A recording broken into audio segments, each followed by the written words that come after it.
My name is Daniel Reyes. I'm 41 years old, and I live just outside San Diego, California. I run a private security firm, corporate clients, high-risk evaluations, sometimes even personal protection gigs. I've been in dangerous rooms with armed men who didn't flinch. I've dealt with extortionists, scammers, and people who'd sell their own blood for a paycheck. But none of that prepared me for what was waiting inside my own home. You see, I'm married for love. Real love. Her name was Melissa. She was warm, ambitious, and had this laugh that made people turn around in cafes just to hear it again. We met 7 years ago at a mutual friend's barbecue. She had just moved to the city, was working part-time at a real estate office, still trying to figure out who she was. And I thought, maybe I can help her build something. So I did. I supported her through night classes, paid off her student loans without ever asking for a thank you, got her a reliable car, nothing flashy, just safe and dependable. Eventually, I co-signed on a condo she loved in Pacific Beach, under my name of course. It felt like we were building a future together.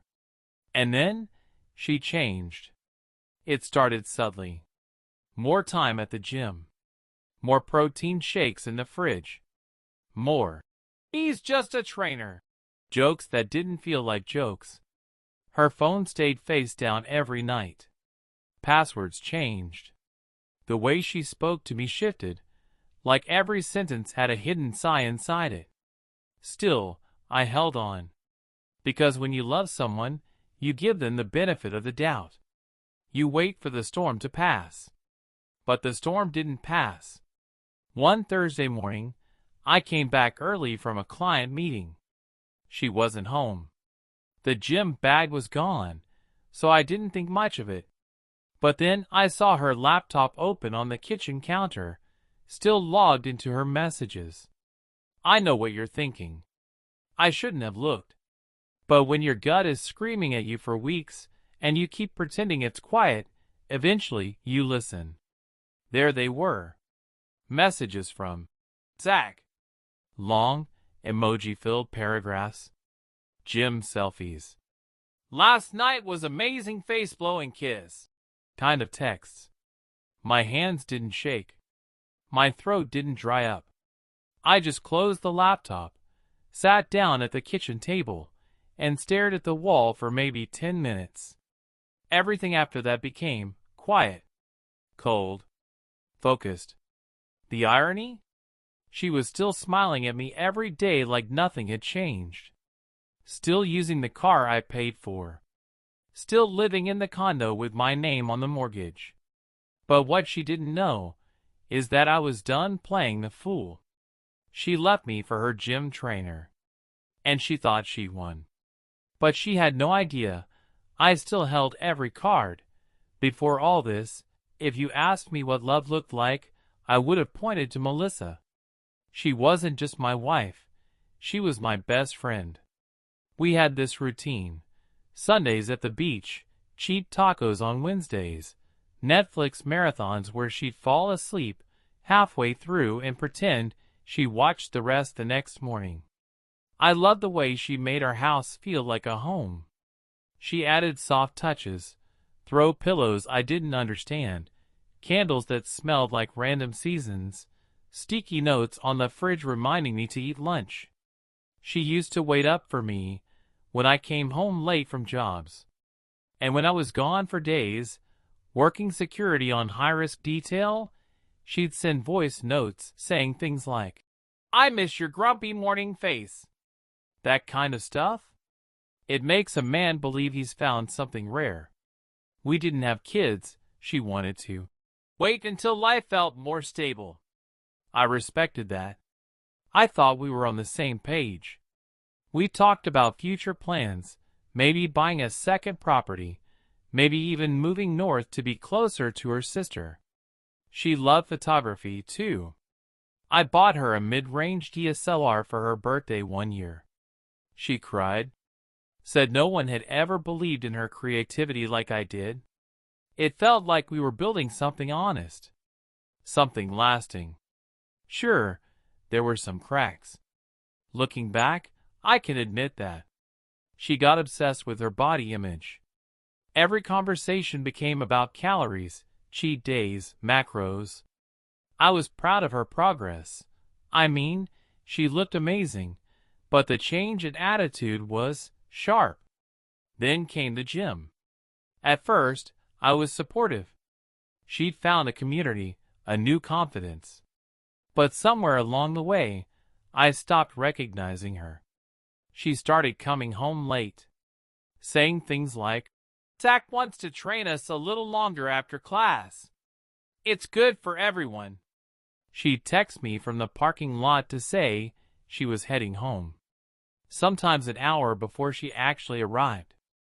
I didn't want to be that guy, the jealous husband. I gave her space. Maybe too much. But it's easy to ignore what you don't want to see. Once, during a dinner date, I still remember it, we were at this cozy Italian place in La Jolla.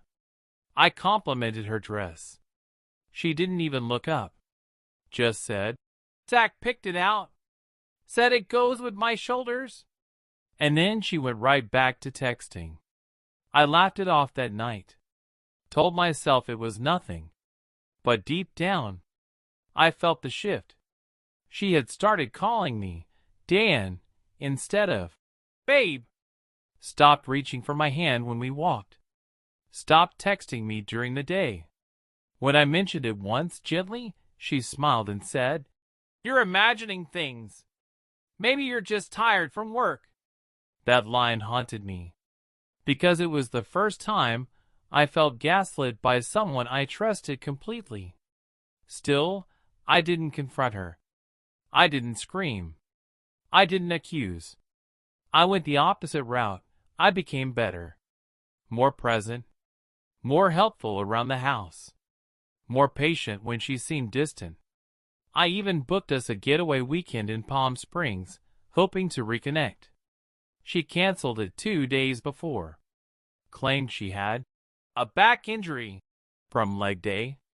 But she didn't look injured. She looked distracted, distant. I remember watching her walk around the house that weekend like I wasn't even there. She smiled at her phone more than she smiled at me. And yet, I kept telling myself, this is just a phase.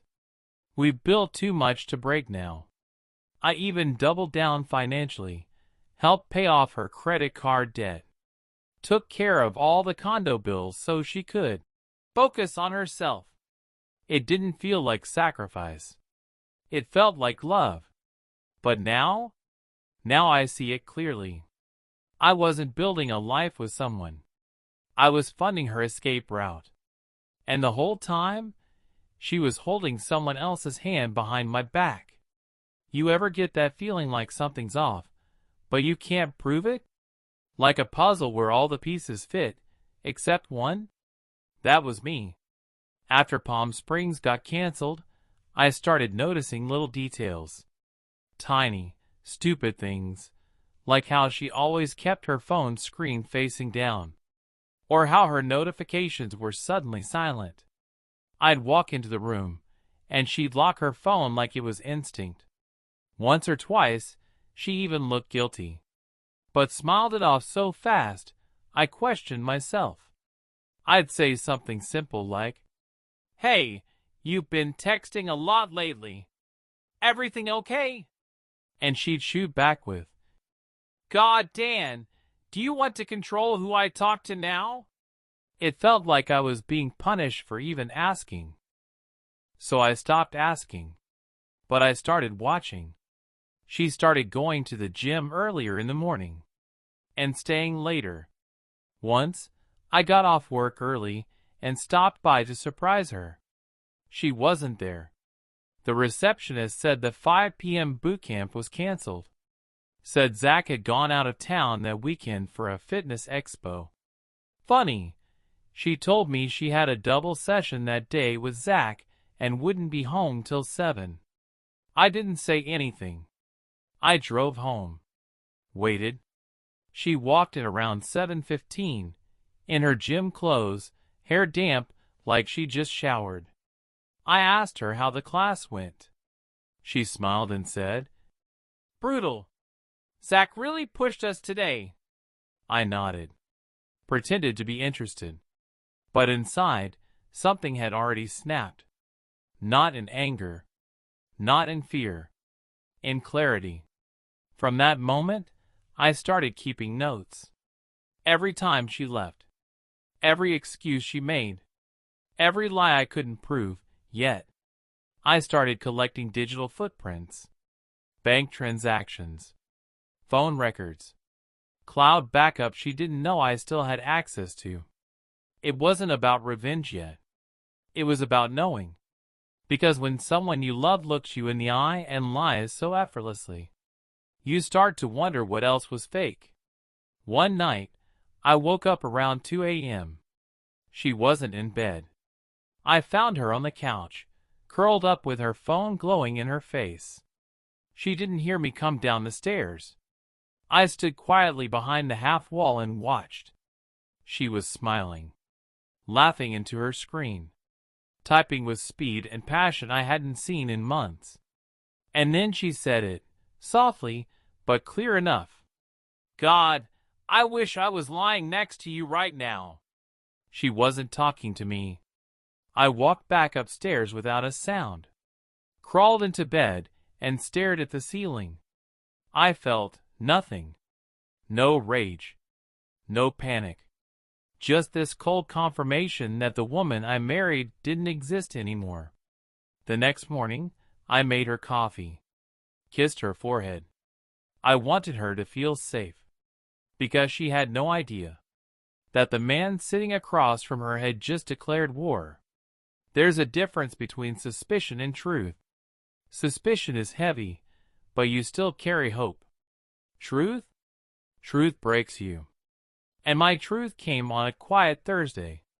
She was in the shower. Her phone buzzed 3 times in quick succession. She always used to take her phone into the bathroom.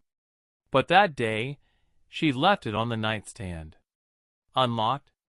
I didn't plan to look, but my hands moved on their own.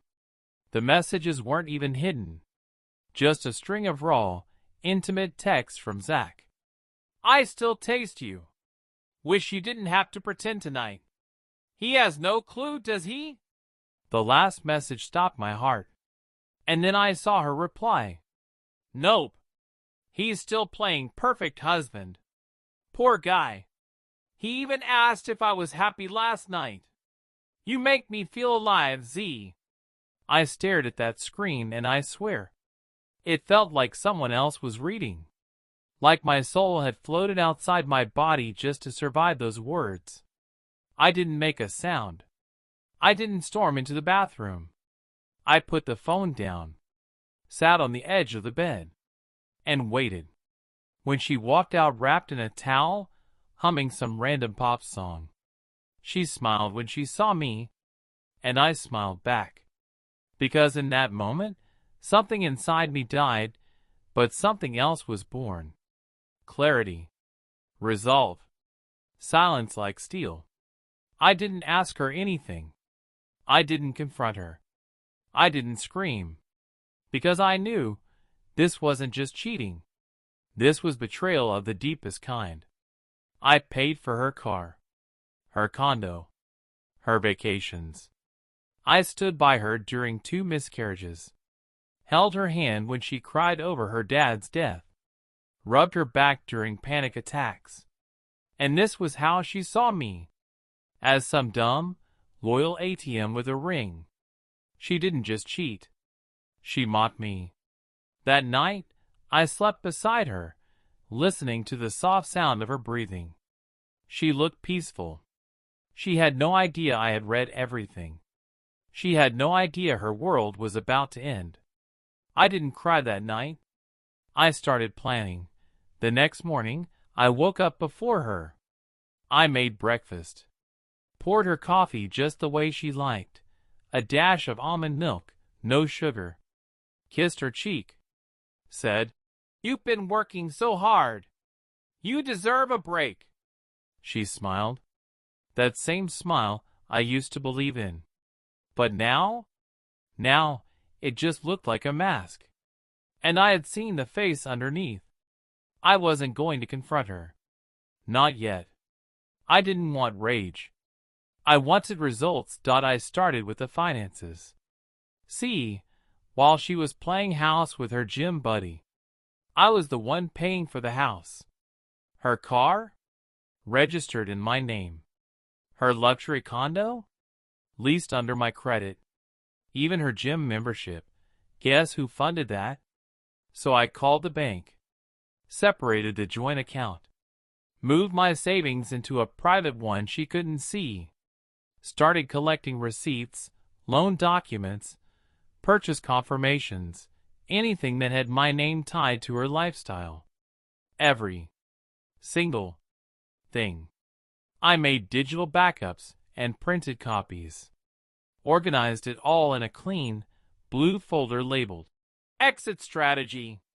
Next, I spoke with a divorce attorney, the kind you don't find on Yelp. Old military buddy referred me. She specialized in high-asset, high-conflict separations. Cold, sharp, deadly efficient. I handed her everything. Told her I wanted to leave without a single bang. No screaming. No begging. Just truth, exposed in a court of law. She nodded and said one sentence. You're already ahead. Most men come to me broken. You came to me prepared. And I wasn't done yet. I hired a private investigator. Not for the cheating. I already had enough. But I wanted patterns. Proof of where they went. How often?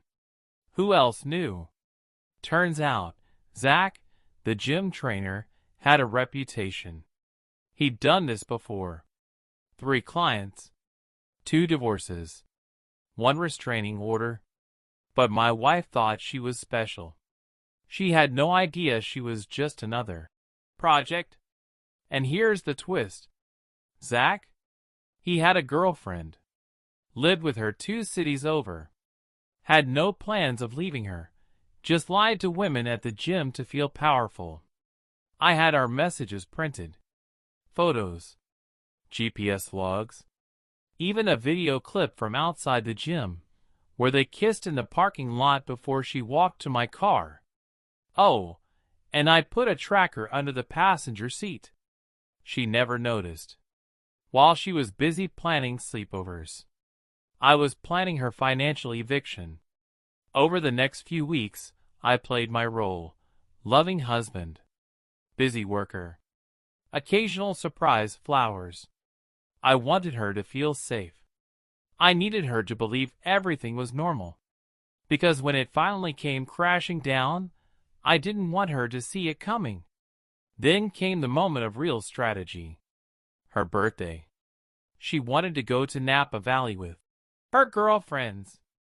Girls I had met, most of whom were actually single and not particularly close to her.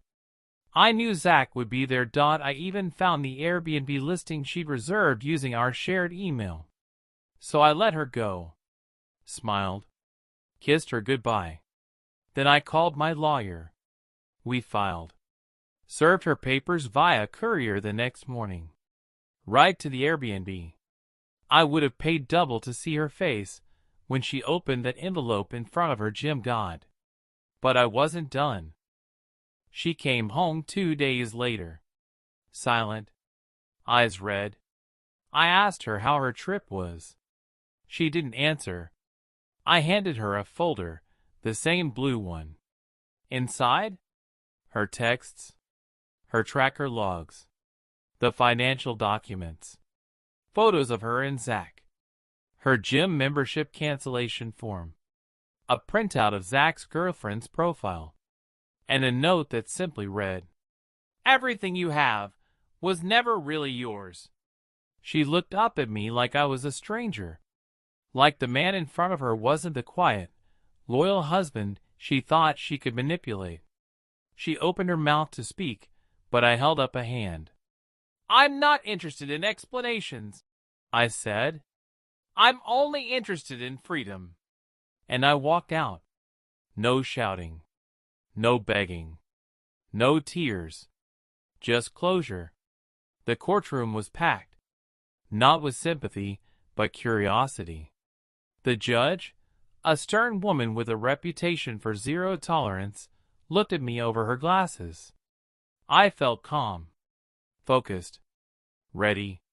My wife sat across the room, eyes wide, lips trembling. She wasn't used to this crowd.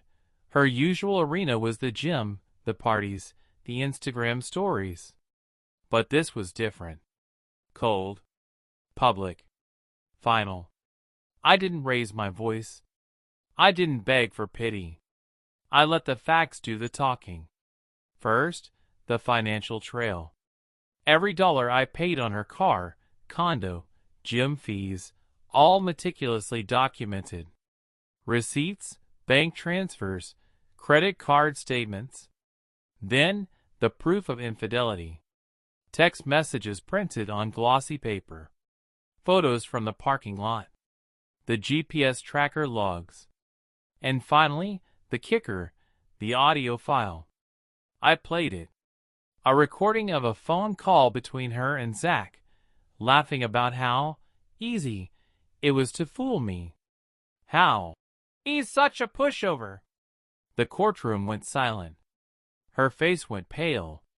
I watched as the judge leaned forward, nodding, her expression unreadable.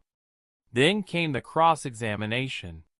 My wife tried to deny, deflect, shift blame. She claimed stress, loneliness, a moment of weakness. But it was too late. The evidence was overwhelming.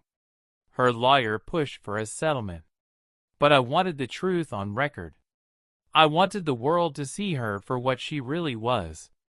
After hours of testimony, the judge ruled in my favor. She ordered her to vacate the condo immediately, to return the car, to pay back a significant portion of what I had spent. And, most importantly, the court granted me full custody of our dog, Max. That was the moment I realized I wasn't just winning a case. I was reclaiming my life. The look on her face as she packed her bags was priceless. No tears. No apologies. Just cold, bitter defeat. I walked out of that courtroom with my head held high. The battle was over. But the war within me? That was just beginning. Months have passed since the court ruling. Life is quieter now. Simpler. I live alone in the house I fought to keep. Max sleeps by my feet every night, a constant reminder of loyalty that never wavered. I've rebuilt my life, brick by brick. No flashy new relationships. No wild nights out. Just peace. And understanding. I lost a wife who chose betrayal over love. I lost a dream I once believed in. But I found something more valuable. Respect for myself. I learned that true strength isn't about holding on to what's lost. It's about letting go. It's about standing tall, even when the world tries to break you. I learned that the battles worth fighting aren't always loud or violent.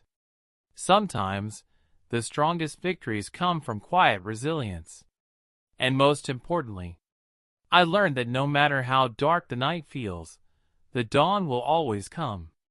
For anyone watching this who's been betrayed or broken, you're not alone. You're stronger than you think. And sometimes, the hardest fights lead to the most beautiful new beginnings. So, if you're hurting right now, hold on.